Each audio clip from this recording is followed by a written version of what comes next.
ஒரு முறை குபேரன் செல்வங்களின் அதிபதி தனக்கு இருக்கும் அளவற்ற செல்வத்தை பார்த்து மமதை அதாவது கர்வம் கொண்டார். அவர் சிவபெருமானை விருந்துக்கு அழைத்து தன் செல்வ செழிப்பை காட்ட நினைத்தார்.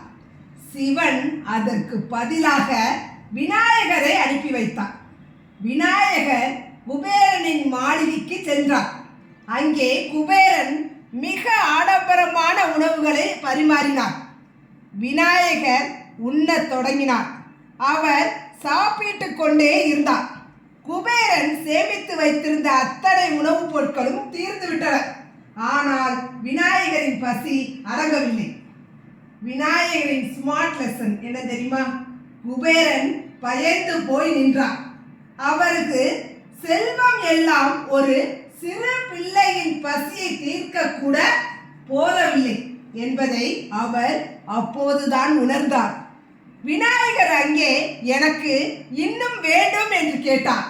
மாறாக குபேரனின் ஆணவத்தை உடைத்து உண்மையான செல்வம் என்பது பொருள் அல்ல, அறிவுதான் என்பதை அவருக்கு புரிய வைத்தார். முடிவில் விநாயகர் ஒரு கைப்பிடி பொரி, அதாவது எளிமையான உணவான ஒரு கைப்பிடி பொரி ஒன்றை சாப்பிட்டு தன் பசியை அடக்கி கொண்டார்.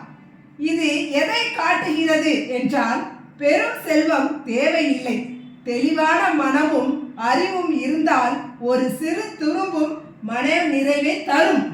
செல்வம் உள்ளவர்களிடமும் நாம் எதையும் கேட்க தேவையில்லை. நமது அறிவும் கம்பீரமும் அவர்களுக்கு முன்னால் நம்மை உயர்வாக காட்டும்.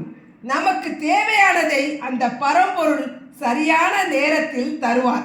யாரிடமும் எதையும் கேட்டு நிற்பது சுயமரியாதை ஆகாது. ஆகவே நம் அறிவே நமக்கு நிலையான சொத்து.